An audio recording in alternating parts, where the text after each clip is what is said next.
so much. So as I said at the beginning, we are going to do a little bit of a presentation for, oh yes, thank you. We're going to do a little bit of a presentation for how we start class every day. We start with vocal warm-ups, but before we do that, I forgot to remind you guys of one thing. If you will please make sure your phone is silenced. My apologies. So we do vocal warm-ups every single day, and this is a great way for these guys. As you can see, there's a lot of them. We have them 6 period, and so by the time we have them in class, they have sat all day long for 5 periods.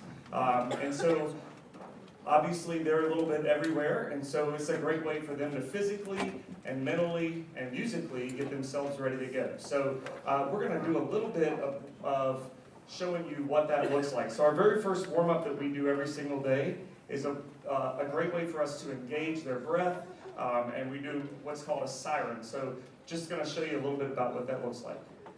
Woo, woo, woo!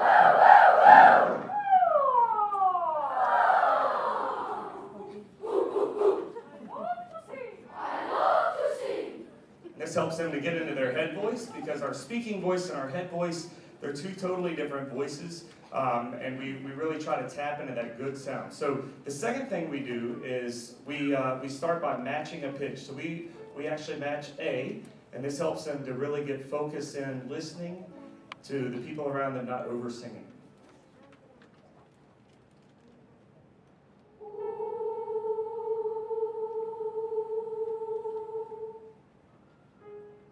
This is definitely important too, because as we have some changing voices already on the stage, they have to find where that head voice note is. So it helps them to eventually, as they continue to have a changing voice, helps them to match that pitch. This helps them to hear. So we even do this with our 8th graders. Our 8th grade guys start up there and work down. It helps them, again, to engage that singing voice. The third thing we're going to do is range extension warm-up, and this is just helping them to get up into a lot of different notes, expose them to a couple of notes that we're going to be using for the day.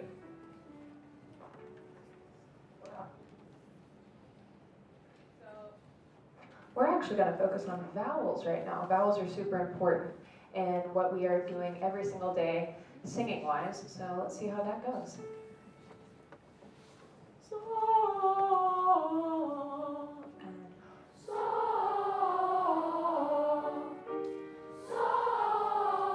Hands here. Not the sound We like we're to do looking bad for. examples too. Pulling your strings, vowel strings. So we can do well. One more, tall.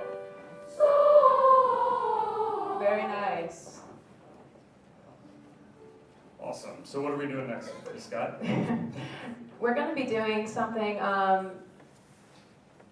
that kind of works on our maturing of sound.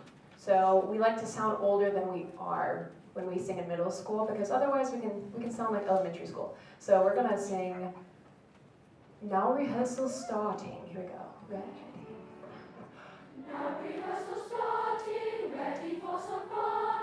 1, 2, 3, 4, 5, 3, 5, 4, 3, 2, 1. Matured by 5 years. Ready?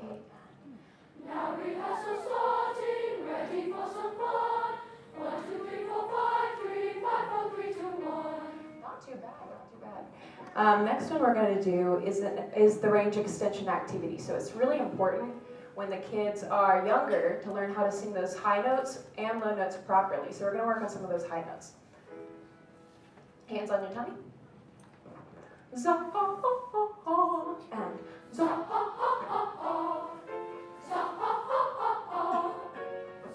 Make sure your jaw is dropped.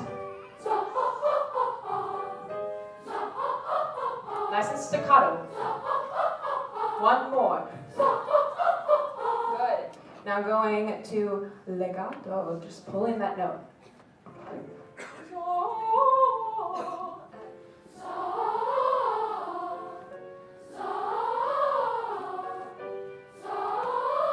I want you to increase your age with every note that goes up. Ready?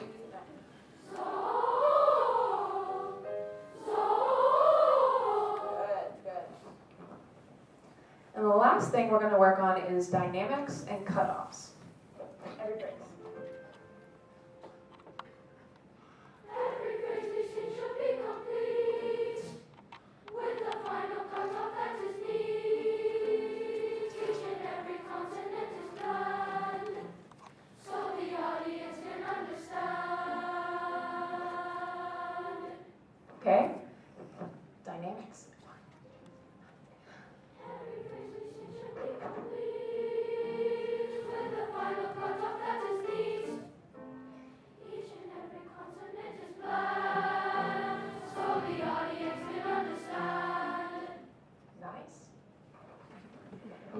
going to do is work on chords. So starting in 6th grade, we sing in unison. So that's going to be one note, everyone singing one note together at once.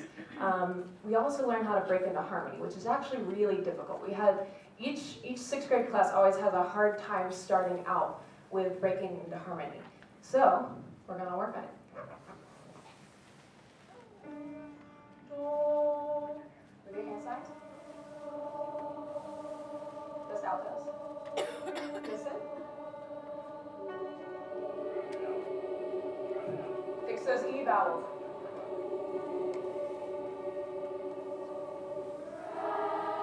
Fix that vowel.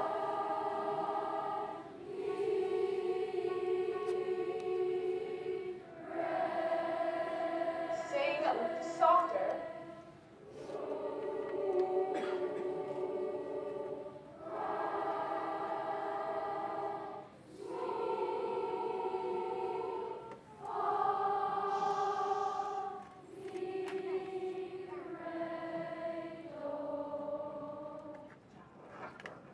Awesome. So we take this exact thing that we're doing, and we're going to do another little demonstration for you. We're going to sight read for you. So if you guys will have a seat, and we're going to be passing out a sight reading. And as we do, we want to show you guys what we're going to be doing. Now they've never seen this example. It's going to pop up on the screen. Ms. Scott's got it. And so we start by teaching them about note values, and they learn some of this in elementary school, but a lot of them come from a lot of different backgrounds. Some kids have played piano before, some kids have never sung at all. Some of you are like, yeah, they've never sung. And so we're going to teach them, or we teach them how to read music. So eventually this will get more and more difficult. We start with simple, easy rhythms like quarter notes and half notes. How many of you in here could read this either on an instrument and or sing? Good, I see some former students, that's always good too. Awesome, good. So, this is a whole nother language. So what they're gonna do is they're gonna get a chance to practice this. They've never seen this example before. So we're gonna start by just singing a major scale, and we use a system that I'll tell you a little bit more about after we sing this major scale. They get a chance to practice.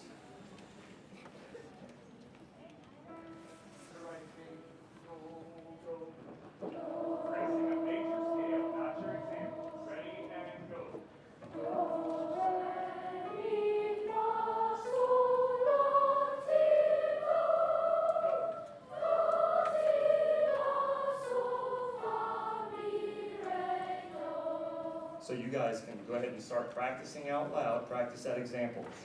So we teach them actually two different ways to read music.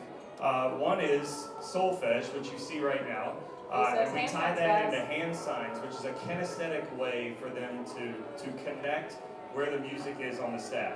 We also teach them another way by singing by scale degrees, by singing with numbers. And if you are a singer, if you've been in my class, we've always done numbers, and this year we added in solfege. This chaos is actually normal for me. This is what I hear every day. So the solfege is a good way for them to connect some good vowels with the hand signs. So we teach them basically two different ways to read the music. If they go to Pope High School Chorus teaches them solfege, or they already go knowing it.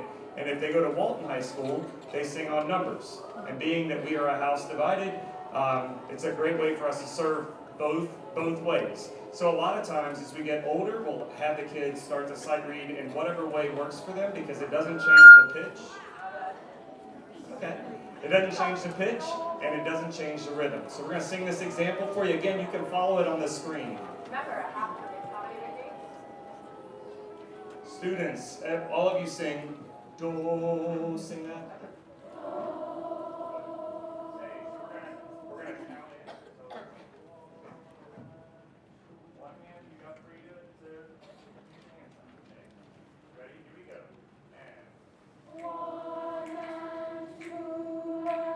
Watch your example. Ready?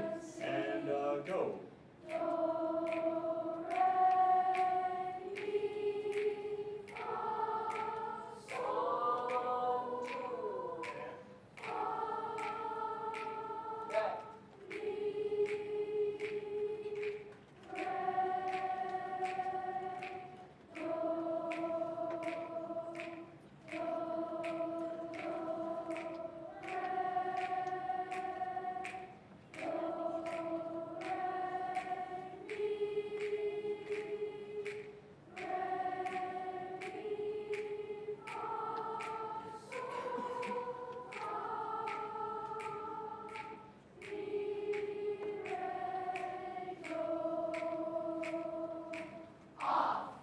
So, let's give them a round of applause.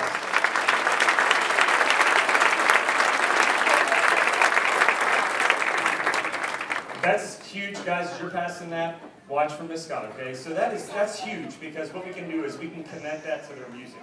So rather than me singing something and them singing it back, and then having to remember it while they're having to remember social studies, and then going home, and then they have lacrosse practice, and then they have to remember this, and then they come back the next day, they're not going to remember half of what I sang to them, right? But this way, they can read it. I don't come pocket size. I tell kids, you know, when you guys leave us, y'all go ahead and stand.